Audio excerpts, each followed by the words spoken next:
Tunaenda katika kipengele cha utoaji tunzo kwa wale ambao wamebahatika kushinda tunzo hizi. Chombo cha habari bora katika kupinga udhalilishaji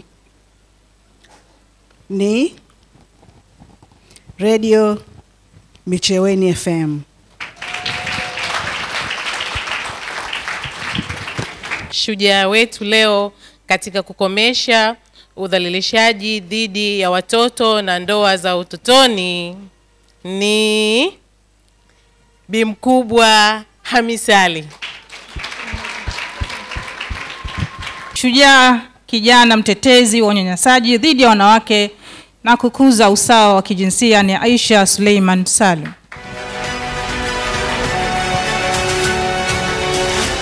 Mwanaharakati shujaa katika utetezi wa haki za watu wenye ulemavu ni Nasir Salum Ali.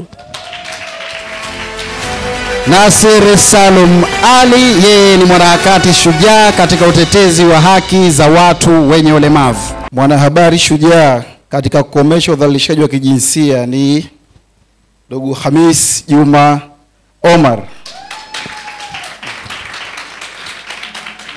Vitendo vya udhalilishaji ni janga la dunia linalohitaji jitihada za pamoja katika kupambana nalo.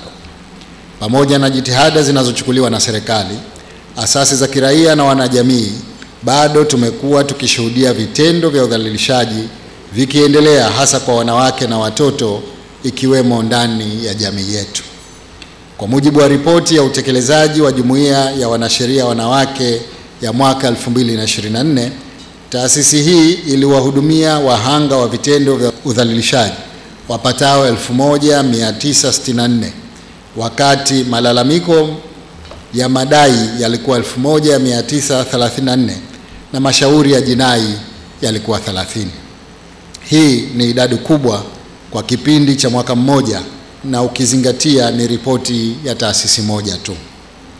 Ripoti hii inatosha kubainisha ukubwa wa tatizo la vitendo vya udhalilishaji katika jamii yetu, ambavyo lazima tuongeze juhudi katika kukabiliana navyo. Naelewa kuwa masuala ya kupinga vitendo vya udhalilishaji yana changamoto zake. Kubwa ni suala la kuwepo kwa muhali na kukosa utayari kwa baadhi ya watu katika kampeni, kukosa ushirikiano mzuri na kuoneana aibu. Umefika wakati sasa lazima tubadilike ili kuinusuru jamii yetu na vitendo vya aina hii. Ni mategemeo yangu kuwa tuzo hizi zitazidi kuhamasisha wanaharakati wa kupinga vitendo vya udhalilishaji kwa wanawake na watoto. Wito wangu kwa asasi za kiraia ikiwemo za Fela kuendeleza mapambano haya bila kuchoka, kwa kushirikiana na serikali katika kupinga vitendo vya udhalilishaji wa kijinsia kupitia njia bunifu zinazolinda utu na hadhi ya mwanamke na mtoto.